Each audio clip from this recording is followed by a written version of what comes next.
Hola, on se retrouve aujourd'hui pour le point lecture du mois de mai. Je suis un petit peu en retard, mais j'avais pas forcément pris le temps / avait eu le courage de tourner cette vidéo. J'ai pas lu énormément, mais comme d'habitude, à chaque fois que j'essaye d'être brève, je suis bavarde. Je vais vous présenter 7 livres, dont seulement 2 romans, mais l'un d'eux est un coup de cœur. Et comme d'habitude, je commence dans l'ordre dans lequel je les ai lus et pas du tout par classement quel qu'il soit. J'ai enfin terminé Terms and Conditions de Lauren Asher, qui fait plutôt partie de la saga Dreamland Billionaires. J'avais adoré le premier tome qui est The Fine Print, j'avais eu un énorme coup de cœur pour ce livre, j'en ai beaucoup parlé l'année dernière. Je crois d'ailleurs qu'il était dans mon bilan de fin d'année, si je dis pas de bêtises. Mais ce deuxième tome ne m'a pas complètement satisfaite. Je l'ai gardé, mais maintenant j'hésite vraiment à le revendre, donc je vais encore y réfléchir un petit peu parce que je ne sais pas si j'aurai envie de le relire un jour par rapport à ça. Ici on suit Declan. Alors déjà de base on suit 3 frères, c'est pour ça qu'il y aura 3 tomes, et là c'est le deuxième qui est sorti chez BMR, mais il va y avoir un troisième. On suit 3 frères, leur grand-père décède et ce dernier a décidé de leur confier la gestion de l'entreprise à condition que chacun réalise l'un de ses souhaits. Pour le premier fils qui s'appelle... j'ai oublié, mais bref, pour l'un des fils qui est d'ailleurs le cadet de la fratrie, lui il fallait qu'il ait une idée innovante parce que Dreamland c'est une sorte de Disneyland. Voilà, c'est un parc d'attractions hyper populaire aux États-Unis qui est en train de s'exporter, et il voulait que son dernier petit-fils ait une idée innovante pour le parc d'attractions, et pour Declan, son souhait c'était qu'il se marie et qu'il ait un enfant. Declan a trouvé une femme qui accepte de l'épouser, vraiment, contrat, tout ce qu'il y a de plus normal, on va dire ça comme ça. Sauf que le jour où cette femme doit être présente pour qu'il fasse ses présentations à sa famille, la femme ne vient pas, elle est injoignable. Et nous, on va suivre surtout Iris, qui est la secrétaire de Declan, qui est aussi la meilleure amie de son frère, dont le tome sera consacré la prochaine fois, ce sera le 3e tome. Mais Iris est sur place, elle essaye de gérer les choses, et là elle se rend compte qu'elle est foutue et elle veut vraiment aider son patron, et elle décide de se porter volontaire et de devenir son épouse, enfin d'être présentée à la famille comme sa fiancée. Les gens sont globalement assez surpris, et après ils mettent un peu de sens là-dessus en disant « Ah mais c'est pour ça que tu traînais tard le soir, ah c'est pour ça que t'étais toujours en train de demander des choses à Iris, ah mais c'est pour ça ». Et donc ils vont devoir jouer la comédie, sauf que assez rapidement les deux commencent à s'attacher l'un l'autre. Sauf que ces deux handicapés de l'amour, ce que j'ai oublié de préciser, c'est que si les 3 frères ne remplissent pas le testament de leur grand-père, l'entreprise va être cédée à leur père qui est un gros connard. Voilà, disons-le. Donc ils ont vraiment pas envie ni de voir l'entreprise leur être retirée, et surtout pas voir voir l'entreprise familiale avec des très grandes valeurs être donnée à leur père qui est vraiment pas une bonne personne. Le truc c'est que Declan, il était proche de sa maman est décédée, et suite à ça son père est devenu vraiment la personne qu'il est. Donc Declan en veut beaucoup à son père, et il croit que le mariage change les gens, et il a pas envie de... Vraiment il ne croit pas en l'amour, c'est pas quelque chose pour lequel, il ne voit pas l'intérêt d'être dans une relation, il veut pas perdre de temps, c'est vraiment un entrepreneur, un chef d'entreprise. Et Iris, elle, c'est un peu plus complexe entre guillemets. Elle a failli être mariée une fois, sauf qu'elle a refusé la demande de son petit ami de l'époque, parce que elle, sa mère était en couple avec son père, qui était quelqu'un qui l'a violentée, il me semble physiquement, mais psychologiquement c'est sûr. Et Iris s'est fait une sorte de promesse de ne jamais se marier. Et là elle est en train de tout balayer à cause de Declan, et en même temps elle est toujours avec ces deux sentiments de je ne veux pas m'engager, c'est juste un contrat, c'est juste parce qu'on doit faire ça, on fera une insémination artificielle pour avoir un enfant, mais au moins il gagne, il aura sa part du contrat qui fonctionnera pour le testament. Et elle essaye de vraiment mettre des distances, mais en même temps elle a des sentiments pour lui. Comme Declan, il se dit oui mais c'est ma secrétaire, elle me connaît très bien, c'est pour ça. Mais il y a quand même des sentiments qui naissent entre eux, et ça arrive aux alentours de 200 pages, le bouquin en fait plus de 500. Donc il y avait des choses qui étaient assez redondantes, et je trouve que surtout le climax, vraiment le moment, alors dans les romans c'est toujours à peu près la même chose, les gens se rencontrent, ça commence à bien fonctionner entre eux, il va y avoir une scène nulle qui vont faire qu'ils vont rompre ou s'éloigner et après on repart sur des réconciliations. Et le truc nul là, il était vraiment très nul et je l'ai trouvé too much et je trouvais que ça ne correspondait pas avec la personnalité de l'un des personnages. Et j'avais l'impression que c'était vraiment l'excuse trouvée par l'autrice pour mettre de la merde en fait dans leur couple. Et c'est ça qui m'a énervée parce que j'ai adoré le début de l'histoire, j'avais un coup de cœur pour les 200 premières pages. Et au fur et à mesure j'étais ah oui c'est bien, c'est pas aussi prenant que le premier tome qui est The Fine Print, mais c'est quand même bien, c'est quand même chouette, et là il y avait cette pseudo-dispute là où j'étais là mais j'étais en colère et c'est ça qui fait que j'ai pas adoré ma lecture, c'était sympa. Je vous le recommande quand même cette saga parce que voilà, Lauren Asher elle va être publiée à nouveau en fin d'année, j'ai vu que c'était sur un truc de Formule 1. J'ai vu tellement de bons avis dessus que même si j'ai jamais été fan de Formule 1 alors que mon cousin me saoule avec ça depuis mes 10 ans, malgré tout ça je le lirai quand même parce que je trouve que la plume slash trad est bonne, même si, même reproche, et je pense que c'est un défaut de traduction pour le coup parce que j'avais déjà noté ça avec The Spanish Love Deception. Le bouquin est bien écrit, hein, genre vraiment la plume, la trad est agréable, mais à chaque fois qu'il est question de scènes de cul, la traduction, les mots sont toujours bite, chatte, etc. Et tu te dis, mais à un moment donné, pourquoi on n'appelle pas ça un pénis? Parce que c'est le mot technique du mot. Enfin, c'est le terme technique, c'est juste, c'est un mot comme ça. Pourquoi avoir besoin de mettre de la, entre guillemets, vulgarité dans le vocabulaire, alors que le reste du récit ne s'y prête pas? Et ça me rend dingue, et je pense que c'est vraiment un souci de traduction, parce qu'il n'y a que ça qui fait tâche, et ça me rend folle! Ensuite, j'ai lu le premier tome de A Business Proposal de Narak, Peria et de Ewa. Il faut savoir que j'ai regardé le K-drama, je pense comme la moitié de la Terre, et je l'ai bien aimé. Alors j'aime pas la fin parce que j'aime jamais trop les fins dans les K-dramas. Et je m'étais beaucoup attachée surtout au personnage, enfin au couple secondaire, parce qu'il y a un deuxième couple dans cette histoire. Et j'aimais bien le couple principal et c'est un drama que j'aime bien regarder de temps en temps. Ma maman l'a regardé et adore le regarder je ne sais pas combien de fois et elle aime la fin. Et en allant à la Fnac, je voulais trop lui montrer qu'il existait en webtoon, que de base c'était un webtoon et qu'il était sorti en papier chez Kotoon. Ouais c'est ça. J'étais trop fière de lui montrer, là elle était là, elle commence à regarder, elle fait ah c'est comme dans le drama, elle commence à se marrer. Et je me dis vas-y, c'est bon je l'achète. Je lui dis que je vais le lire et après je lui donne et voilà. Je l'ai lu, c'est quand même assez éloigné du drama, enfin c'est même carrément éloigné du drama, à part le truc de c'est du fake dating, enfin c'est...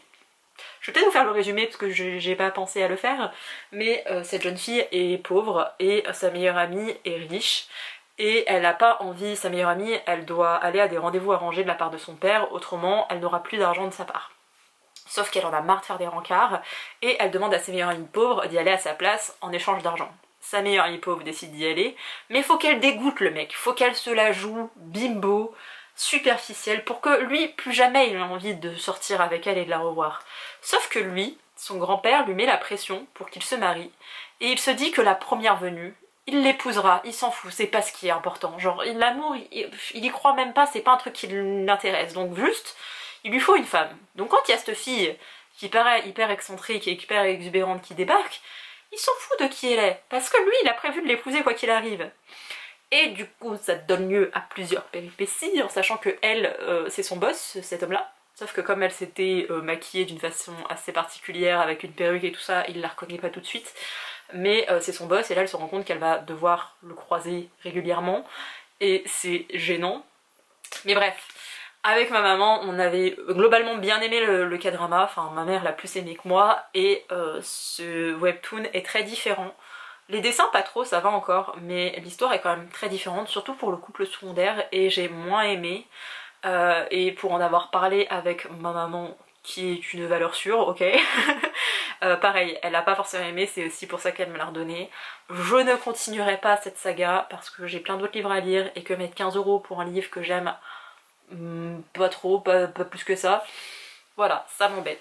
Je peux même pas dire que c'était sympathique parce que oui, ça m'a fait penser au K-drama et j'avais ce petit truc de nostalgie, mais c'était pas à la hauteur du K-drama. Ensuite, j'ai lu un manga qui s'appelle You're My Soulmate de Anashin. C'était le, enfin c'est le premier tome, c'est chez Pika. Ici on suit une jeune fille qui décide d'aller en boîte de nuit avec sa pote et elle veut le plus ou moins draguer machin. Et elle va croiser ce garçon qui est de base blond, enfin quand elle le croise il est blond, et il a bu de l'alcool et il est pas forcément très sympa avec elle. Il est pas méchant mais il est pas... Bref, il fait des remarques un peu sexistes, elle n'aime pas du tout. Sauf que le lendemain ou quelques jours après, ils vont être amenés à, enfin plus ou moins être en lien. Il va s'excuser auprès d'elle en disant qu'il avait bu, qu'il était aigri et qu'il s'excuse vraiment d'avoir fait ça. Et il comprend que la fille c'est important pour elle d'être en couple, qu'elle aimerait vraiment être en couple, et il va lui donner plus ou moins des tips. Alors c'est pas du vrai coaching comme on peut voir dans d'autres mangas que j'ai adoré et que je vous recommande. Là c'est des sortes de tips qu'il lui donne, et en même temps elle a un amour de jeunesse à qui elle préparait, je crois, des bento. Je crois quoi, elle lui préparait à manger. Bref, ça aurait été une mauvaise personne et peut-être que non finalement, et lui il se méfie, et en fait lui il est amoureux d'elle mais il se rend pas compte, et voilà. Petit shoujo, petite histoire plus ou moins mignonne que j'ai bien aimée, mais je trouve que ça ne change pas, enfin j'ai lu mieux que ça, c'est surtout ça. Il y a plein de shoujo qui ont un peu ce truc là de coaching, du pur coaching en mode je vais t'aider à trouver un mec. Là c'est pas tout à fait le cas, même si voilà, on est un petit peu on passe entre les mailles du filet, on n'est pas complètement dedans, mais on n'est pas complètement en dehors de ce coaching non plus. Mais là je sais pas, ça l'a pas fait, pourtant j'étais vraiment dans un mood de vas-y tu vas le lire, c'est bien, ça te fait plaisir, machin. J'avais eu un bon retour d'une personne avec qui on a normalement les mêmes goûts, mais là... Bon, ça l'a pas fait pour moi. C'est pas nul encore une fois, mais c'est juste que c'était pas... Ça révolutionne pas le genre. Les planches, il y en a qui sont sympas, genre celle-là elle est sympa et tout. De manière générale, les dessins sont plutôt sympas. En fait c'est sympa, c'est juste sympa. Et moi j'attends un peu plus maintenant des mangas, je commence à en avoir lu pas mal. Et les shoujo c'est bon, je connais en long, en large, en travers. J'ai mes petits classiques et j'aime bien qu'on ait un peu plus. Et là j'ai trouvé que c'était assez... C'est un peu du vu et revu et j'ai besoin de plus maintenant dans mes lectures. Donc si vous aimez les petits shoujo, les trucs où vous n'avez pas envie de vous prendre la tête, allez-y, vous passerez un bon moment. Mais moi j'ai besoin d'un petit peu plus que ça. On va continuer avec une autre déception. Et oui je sais, j'enchaîne un peu les livres, mais pendant que je les ai encore à prendre mémoire, on va en profiter, ok. J'ai lu le 5e tome de Hirayasumi de Keigo Shinzo, publié au Lézard Noir. Je vais arrêter cette saga. Je vous en parlais je crois il y a 2 mois de ça, où je vous disais que le 4e tome il était un peu transitoire, que j'attendais ce qui allait se passer dans le 5e tome pour savoir si je continuais ou pas la saga. Et bien je l'arrête. J'arrête de la lire parce que on est maintenant sur une vraie tranche de vie à la japonaise, qui est quelque chose que j'adore en littérature. J'adore la littérature japonaise parce que c'est des tranches de vie. On sait pas trop ce qui s'est passé dans la vie passée des personnages, on saura pas leur avenir, mais on prend juste l'instant T, c'est comme si vous, on prenait 4 heures de votre journée et qu'on épiloguait là-dessus. J'adore la littérature japonaise pour ça, mais je l'aime en littérature, en roman et en manga, j'ai plus de mal avec les tranches de vie, surtout en plusieurs tomes, parce qu'on là on est quand même sur le 5e. De base dans cette histoire, on suit ce garçon qui est derrière, qui a une trentaine d'années, je crois qu'il a tout juste 30 ans. Et alors j'allais dire au Japon, mais c'est aussi un peu le cas en Occident, mais il fait pas partie d'une grande entreprise, il a pas forcément un avenir tout tracé, il a pas de logement à lui, il est pas dans une relation amoureuse, il a pas énormément d'amis, il a un seul ami en fait qui c'est ce jeune homme là. Il a pas des grandes ambitions, en fait vraiment il aspire entre guillemets à rien. Il a pas d'ambition dans la vie, il se laisse juste porter par les choses, il a des emplois à mi-temps, à temps partiel, il est pas posé.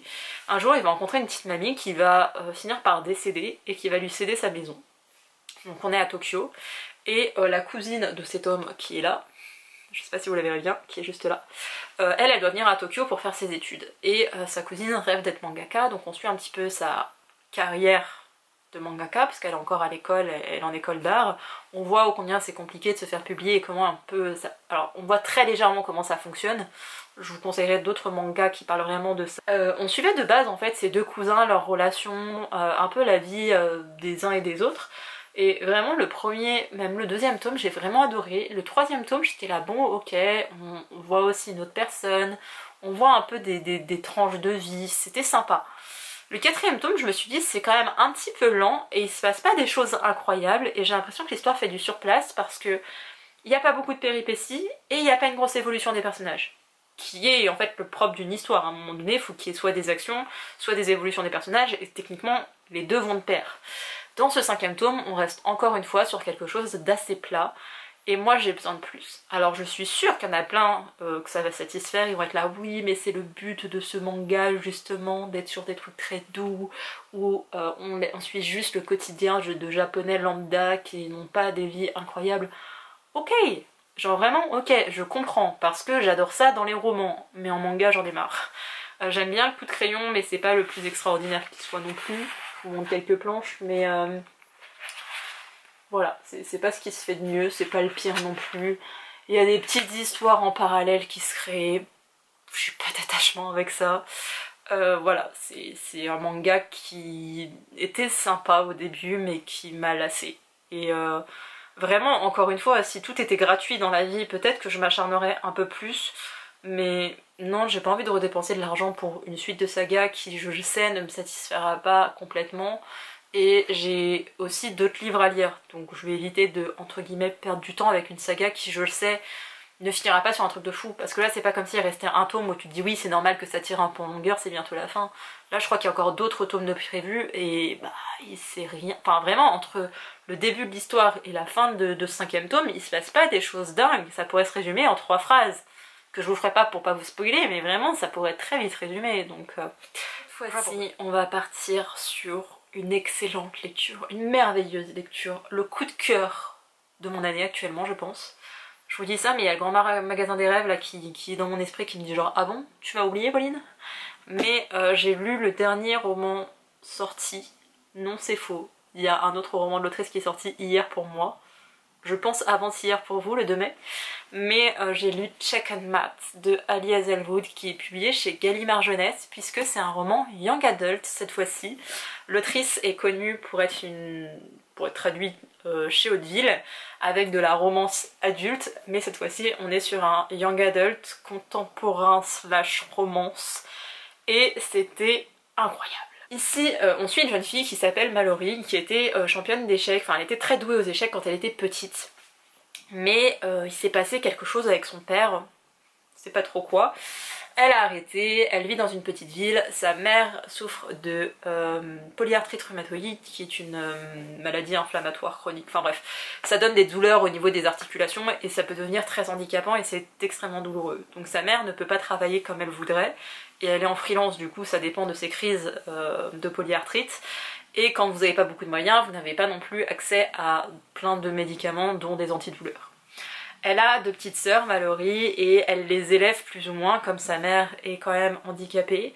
Et Mallory, elle a décidé de ne pas aller à la fac pour continuer d'exercer en tant que mécanicienne dans l'ancien garage de son oncle, si je dis pas de bêtises. Mais elle a décidé de renier les échecs, elle ne fera pas de longues études, elle a vraiment mis sa vie entre parenthèses, enfin elle a sacrifié sa vie pour ses petites sœurs, pour sa mère, pour subvenir aux besoins de sa famille. Jusqu'au jour où sa meilleure amie, Easton, vient la voir et lui dit écoute, j'ai vraiment besoin de toi, on va participer à un championnat d'échecs pour une association caritative, on a besoin de toi, genre vraiment il me faut un dernier joueur, viens. Mallory est contre, elle a pas trop envie, mais elle finit par céder, je ne sais plus pour quelle raison. Peut-être par fidélité pour son amie seulement. Elle y va et elle va jouer notamment contre un garçon et elle gagne cette partie. Elle s'enfuit, elle part en courant parce que il se passe une sorte d'engouement autour d'elle et c'est oh là là, c'est pas possible qu'elle ait gagné, elle a vraiment gagné contre lui, donc elle fuit. Quelques jours plus tard, elle va être approchée par une femme qui a un club, pas sûr que ce soit le bon terme, mais bref, ouais, c'est un club d'échecs. L'histoire se passe plus ou moins à New York, ou en périphérie de New York en tout cas, mais cette femme a un club d'échecs où elle peut l'entraîner pendant 1 an et du coup Mallory aura une bourse pour ça. Entre temps Mallory elle se fait virer du garage pour des raisons ridicules, mais du coup il lui reste 1 année devant elle parce qu'elle n'ira pas à la fac et elle a cette femme qui lui propose d'avoir un salaire tous les mois pour jouer aux échecs. Mallory, elle est un peu dubitative, mais elle va finir par céder et elle va accepter le taf, mais elle va cacher tout ça à sa famille. Sauf qu'elle commence à gagner beaucoup d'argent, donc elle peut payer un traitement à sa mère, il n'y a plus de retard dans les factures, tout va bien, juste elle dit qu'elle travaille dans une maison de retraite qui se trouve à New York, où elle doit faire des nuits, enfin bref, elle ment à toute sa famille, mais comme il y a tout un passé obscur autour des échecs et de son père qui serait décédé, qui aurait fait des choses, on sait pas trop quoi, du coup c'est un peu... Voilà, elle veut pas blesser sa famille, donc elle préfère leur mentir. Le truc c'est que le garçon en question contre lequel elle avait joué, il s'agit de, j'ai pas envie de lui dire de bêtises, Nolan, qui est le champion d'échecs en titre. C'est le champion du monde des échecs, c'est le meilleur joueur au monde, et cette petite nana a réussi à le battre, et ça faisait des années que ça n'était pas arrivé. Il a dû perdre genre 3 matchs dans sa vie, ou alors genre un match et des matchs nuls, et c'est entre guillemets une tête de con. Il est très mal vu dans le milieu du sport parce que c'est un prodige, très jeune il a commencé à jouer aux échecs, il a été toujours dans un, entre guillemets, un esprit de compétition, il a toujours été compétiteur, il était toujours inscrit dans des concours, etc. Là où Mallory, elle le faisait vraiment par plaisir et elle faisait pas partie d'un club, etc. Elle le faisait vraiment par pure passion avec un père passionné aussi. Nolan c'était vraiment un champion, un prodige des échecs qui a vraiment monté tous les échelons en fait jusqu'à atteindre ce titre là. Et donc Nolan va se retrouver à vouloir rejouer une partie d'échecs contre Mallory, et ça va être une obsession pour lui, et Mallory continue de le fuir et de pas vouloir jouer aux échecs parce qu'elle apprend petit à petit sa réputation sur lui. Grosso modo, on est là-dessus, on est sur un bouquin qui parle d'échecs. Je sais jouer aux échecs mais je ne suis pas calée en échecs, et apparemment selon l'autrice elle a dit qu'elle avait pris des libertés par rapport à ça. Donc si vous êtes très doué aux échecs vous verrez peut-être des défauts dans ce bouquin, mais personnellement je n'y ai vu que du feu. Et c'était hyper intéressant parce qu'on voit la personnalité on voit la personnalité de Mallory qui se veut détachée, qui se veut sans attache et un peu libre, bisexuelle, complètement assumée dans une famille où c'est complètement ok de parler de sexe, il n'y a pas du tout de tabou par rapport à ça. Ça donne lieu à une scène hyper drôle aux alentours des pages 120, 130 je crois, entre Nolan plutôt, Mallory et la famille de Mallory. Les gars, j'en pleurais de rire. J'étais morte de rire. Tu peux pleurer facilement pour un bouquin. C'est facile, vraiment, tu mets un chien mort dans une histoire, tu pleures quand t'as un cœur. Mais de faire rire des gens, c'est dur. C'est vraiment dur de faire rire quelqu'un dans un bouquin. En tout cas, je trouve. Mais là-dedans, la scène du repas de famille, là, avec tous ensemble... Les gars, vraiment juste de m'en remémorer, j'ai pris la scène en photo pour pouvoir la relire encore et encore tellement je l'ai trouvée hilarante, genre vraiment le contexte, les phrases, j'avais l'image en tête de tout ça, c'était incroyable. Bref, c'était hyper intéressant parce qu'on a vraiment ce côté sacrificiel de Mallory pour sa famille, et sa famille qui l'entend peut-être pas de la même manière qu'elle. Il y a aussi toute son histoire avec Easter, du coup, qui est sa meilleure amie, Easton, pardon, qui est sa meilleure amie, où pour Mallory elle est là, oui bah elle a coupé les ponts, elle veut plus de moi, bah elle s'est fait des copines à la fac et sa vie continue, et c'est son interprétation à elle. Il y a l'histoire de Nolan aussi qui du coup est un enfant prodige et on le décrit comme quelqu'un qui a un sale caractère, mais est-ce qu'il en a vraiment un, ou est-ce qu'il avait pas des raisons d'être comme ça et de s'être comporté comme ça. On parle aussi beaucoup, comme tout le temps avec Elie Hazelwood, pardon, on parle beaucoup de féminisme, mais pas dans le sens dans lequel on pourrait le croire. Elle va pas dire oui les femmes, il nous faut plus de droits, il nous faut des égalités. Elle est pas comme ça, Elie Hazelwood, elle le fait tout en subtilité et en finesse, et elle montre et elle dit les termes aussi. En disant bah on parle toujours des joueurs et pas des joueurs et joueuses d'échecs. Les femmes ont un championnat à part parce qu'on les mélange pas avec les hommes, et quand Mallory elle débarque du coup entre guillemets dans la cour des grands, elle se rend compte qu'il y a que des hommes qui la regardent comme si c'était genre une assistante qui a rien à foutre là. Elle se prend des regards aussi et des remarques sexistes au possible, et c'est très bien dénoncé sans pour autant trop, enfin je sais pas, je trouve qu'Elie Hazelwood arrive vraiment à vous montrer ô combien on vit dans un monde sexiste, machiste, complètement une société patriarcale, et elle nous démontre ça, et dans l'univers de l'échec c'est aussi le cas, mais comme dans tous les domaines de la vie en fait, et elle le montre très bien, et elle le montre aussi avec le regard de Mallory qui est une jeune fille, et oh, qu'est-ce que c'était bien. En plus on suit aussi la directrice, enfin la dirigeante de ce club là d'échecs, et elle aussi elle a une histoire, et elle parle aussi du sexisme qu'elle a subi du coup il y a quelques années quand elle a commencé sa carrière, et ce qu'il en est maintenant, et comment est-ce que Mallory pourrait aussi faire changer les choses, même si elle changera pas toutes les mentalités, elle montre quand même ça. Et l'autrice sous couvert de Mallory rend les échecs cool et accessibles, et c'est vraiment génial de montrer que bah en tant que femme, quand on parle de choses dont on a nos connaissances ou pas, mais bref, en parlant, enfin en donnant notre voix, en exprimant ce qu'on ressent, notamment sur les réseaux sociaux qui sont un peu plus libres, on peut permettre à d'autres jeunes filles, et dans le domaine des sciences c'est hyper important, mais c'est hyper important de montrer aux jeunes que bah tu vois, toi aussi tu peux y arriver. Et ça commence pas quand vous avez 18 ans et que vous devez faire un choix pour la fac, ça commence dès l'enfance avec les perspectives d'avenir qu'on peut avoir. Et c'est ça, de montrer ça, que c'est cool les échecs à des gamins de 10 ans sur TikTok. Et bah Mallory elle y arrive, et c'est genre plein de beaux messages comme ça, où c'est fait subtilement. Et c'est vraiment, enfin vous voyez combien j'aime ces livres, j'arrête pas de vous saouler avec, alors que je galère à trouver les mots. Mais il y a plein de choses hyper fortes dans ce bouquin, sans que ça efface l'histoire principale, qui est cette jeune fille qui avait abandonné les échecs, qui décide plus ou moins à s'y remettre, sans s'impliquer, en se disant qu'elle fait ça que pour l'argent, que c'est que pour l'histoire d'un an, alors qu'en fait elle est passionnée et elle s'interdit de jouer par rapport à son père et ce qui s'est passé. Je vous laisse découvrir en lisant ce livre qu'est-ce qui s'est passé avec son père. On suit aussi ce jeune homme qui est vu comme la pire des ordures dans son milieu, alors que est-ce qu'il a forcément tort? Est-ce que c'est forcément une mauvaise personne? Il y a plein de personnages qui gravitent autour d'eux, qui sont hilarants, qui sont bienveillants, qui... Oh vraiment, il y a tout dans ce bouquin, il y a tout. Et je l'ai lu en étant en panne de lecture, en ayant la concentration d'une huître desséchée, et j'ai réussi à le finir en 3 jours quoi.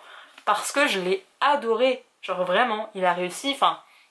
C'est même pas qu'il m'a sorti d'une panne de lecture, parce que derrière j'ai pas lu énormément, mais c'est que vraiment c'était le bon livre au bon moment, et c'est un bon livre, c'était pas juste le bon livre pour moi, c'était vraiment, je vais pas dire le mot chef-d'œuvre, parce que je pense qu'on reste quand même dans un truc de c'est du young adult, c'est du contemporain, c'est une romance, mais il a vraiment genre un gros potentiel ce bouquin, j'y crois vraiment, et je vous encourage à le lire en fait, vraiment. Et je pense même que c'est l'un des premiers bouquins d'Ali Hazelwood. Pour commencer Ali Hazelwood, ce serait peut-être bien de commencer par celui-ci. Parce que même si j'adore The Love Hypothesis, je trouve que celui-ci, ça reflète vraiment toute la mentalité, tout ce que veut mettre, toute l'intention que veut mettre l'autrice dans ses bouquins, bah c'est vraiment dans Check and Mat. Et elle a parfaitement réussi avec Young Adult, et j'ai hâte de lire son prochain livre parce que je l'ai acheté et qu'il va bientôt y passer, enfin courant mai de toute façon il sera lu. Mais vraiment je l'ai adoré celui-ci, et je pense que c'est en train de devenir mon nouveau préféré. Malgré mon amour pour The Love Hypothesis, qui est pour moi la meilleure romance qui existe, Check and Mat c'est en train de devenir genre mon gros coup de cœur de l'autrice, parce que vraiment il y avait plein de choses dedans et il est hyper important pour plein de raisons, et en même temps tu passes un bon moment, genre tu te prends pas la tête, tu le lis, t'es en détente, même s'il y a des sujets importants et il y a beaucoup de revendications, malgré tout tu passes vraiment, t'es bien quand tu lis du Ali Hazelwood. Tout va me sembler plat parce qu'il me reste 2 livres à vous présenter qui ont été des plutôt bonnes lectures, mais face à Check and Mat, forcément mes avis vont être un peu moins enthousiastes. J'ai lu j'ai lu le 2e tome de 365 Days of Waiting, qui est un manga que j'avais découvert le mois dernier ou il y a 2 mois, je ne sais plus, je crois que c'était le mois dernier. Ici on suit 2 jeunes gens qui travaillent dans la même entreprise. Lui est un introverti qui adore son chat, qu'il a adopté il n'y a pas si longtemps que ça, et qui aime bien être tranquille, et elle c'est aussi une introvertie mais qui fait tout le temps la tête au boulot, ou en tout cas c'est ce que reflète son visage. Elle paraît complètement inaccessible et détachée et froide, et en gros dans leur entreprise ils imposent plutôt à un célibataire de partir en Sibérie parce qu'il travaille dans une entreprise de cartographie, et il faut aller en Sibérie pour répertorier une région précise d'un endroit, et il faudrait y passer je crois 2 ou 3 ans. Sauf que elle a pas du tout envie de quitter son Japon natal, et que lui il se voit pas du tout partir parce qu'il adore son chat et qu'il est pas sûr que son chat vivrait bien le changement de température, de climat, de culture et tout ça. Du coup cette jeune femme, elle va aller voir ce garçon et elle va lui dire marions-nous. Il est un peu genre what, qu'est-ce que tu racontes? Elle dit bah en fait c'est ça la solution à notre problème, parce qu'ils veulent pas envoyer des gens en couple là-bas, ils veulent envoyer des célibataires, donc si on se marie on n'a plus de soucis. Il décide de créer des faux dates, de donner l'impression que ça fait longtemps qu'ils sortent ensemble, sauf que très vite l'entreprise, tout le monde se prête au jeu en croyant à ça, à leur histoire, et en demandant plein de détails, et là ils se rendent compte qu'ils vont plus pouvoir faire marche arrière et qu'ils vont devoir aller au bout des choses, mais ils ont un corbeau, il y a quelqu'un qui les contacte assez régulièrement pour leur dire bah, on est au courant de ce que vous avez fait, enfin je suis au courant de ce que vous avez fait, dites la vérité, arrêtez de mentir, vous ne vous aimez pas, vous vous mariez juste pour aller à l'encontre de ce départ, voilà. Grosso modo c'est ça dans le premier tome, en tout cas ça commence comme ça. Et dans ce deuxième tome, on suit toujours ces deux qui vont devoir se marier, sauf que le père de ce jeune homme apprend que son fils s'est fiancé, et il vrille un peu son père, parce qu'il n'est pas du tout au courant. Et il y a aussi une jeune femme qui va intervenir, qui est une cliente de leur agence, cette jeune femme blonde. Je vous avoue que cette partie-là, c'était un peu genre... Pourquoi elle a voulu mettre ça, l'autrice ? Et en même temps c'était pour montrer que petit à petit il y avait des sentiments qui commençaient à naître de chaque côté. Donc c'est un tome que j'ai bien aimé, ça me donne envie de lire la suite. Et la suite je crois qu'elle sort en juin, la couverture est trop belle en plus. Mais ça me donne envie de lire la suite, mais j'espère qu'on va pas tomber sur un truc un peu trop... genre là, l'intervention de cette blonde là, j'ai trouvé que c'était trop. Elle aurait pu faire un autre tome, une autrice, partir sur autre chose. Je pense que dans le troisième tome on va être dans je sais plus quel patelin du Japon, mais dans la famille de ce jeune garçon.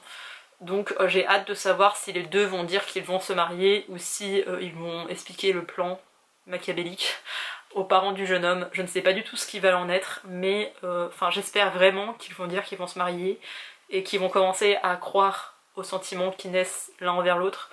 Mais on verra, j'aime bien, genre vraiment j'aime beaucoup.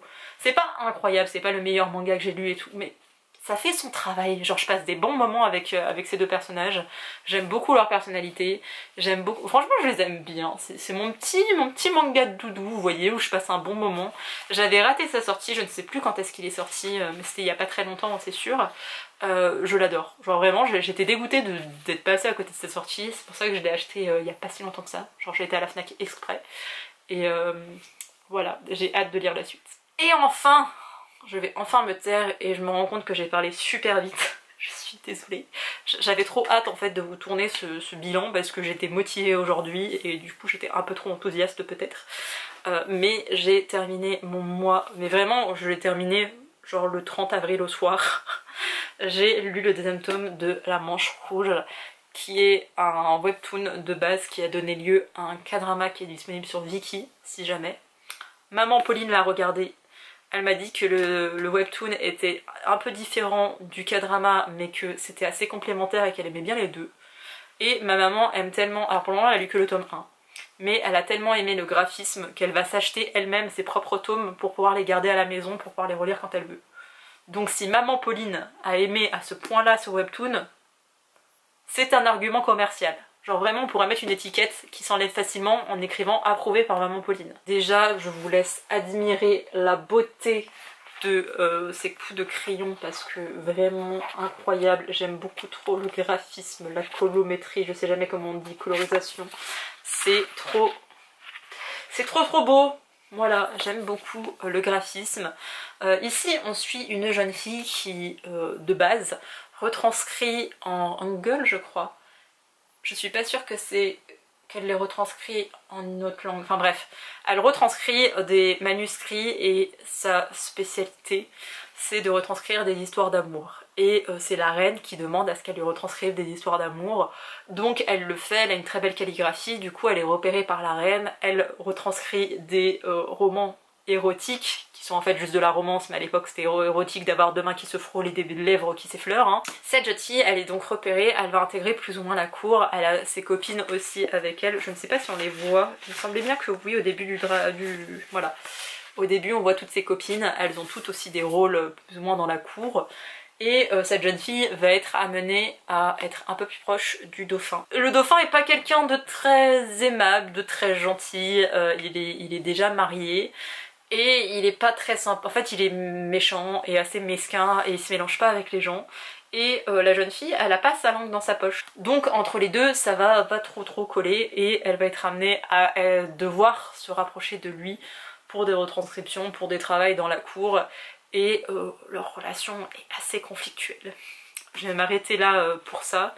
Il y a tout un pan historique qui est très important. Donc vous n'avez pas tous les éléments de l'histoire de la Corée, mais vous en avez certains. Et regardez comme elles sont belles les planches. Et c'est quand même hyper intéressant d'avoir ce côté historique. Il y a tout un côté aussi, surtout dans le premier tome, moins dans ce deuxième, concernant le choix des mots, concernant des manuscrits de l'époque et pourquoi ils ont une importance dans la Corée, dans l'ancienne Corée entre guillemets, et dans même maintenant au niveau contemporain et moderne.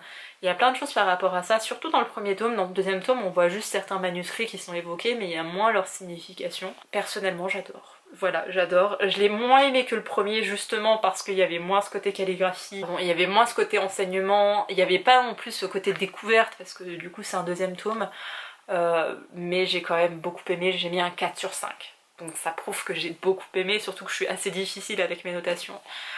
J'ai vraiment aimé, je sais pas quoi vous dire de plus, c'est de l'historique, c'est coréen. En Corée c'était en 5 tomes, j'espère qu'en France il y en aura plus, et en même temps je me dis ce serait bien qu'il n'y en ait que 5. Comme ça l'histoire elle aura juste le bon rythme, ça s'ajustera bien, et on partira pas sur des sagas en 18 tomes où c'est juste redondant. Je me dis 5 tomes ça pourrait être bien. C'est mon petit coup de cœur graphique je pense, c'est chez Coda, donc chez Albin Michel. J'aime beaucoup, genre vraiment j'aime beaucoup, je peux pas vous dire autre chose que j'aime beaucoup le graphisme, j'aime beaucoup le caractère des personnages. On est quand même sur une jeune fille qui ose des choses pour l'époque, qui est un poil féministe quand même, en tout cas qui a pas sa langue dans sa poche et qui voit pas pourquoi en tant que femme elle serait différente, et t'es là bah je ne comprends pas non plus donc vas-y go girl. Elle essaye, enfin là dans ce tome-ci elle se fait plus ou moins séduire par genre l'adjoint de, je sais plus comment il l'appelle, du dauphin, et elle se laisse absolument pas avoir, et t'es là mais merci.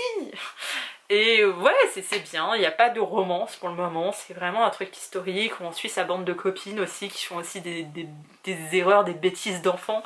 Il y a toute la question de l'honneur aussi dedans, et il y a des petits pics qui sont lancés entre les deux, donc on sent le enemies to lovers, mais franchement c'est un beau récit, j'aime beaucoup, donc je vous invite à découvrir cette saga parce qu'elle est vraiment très très chouette.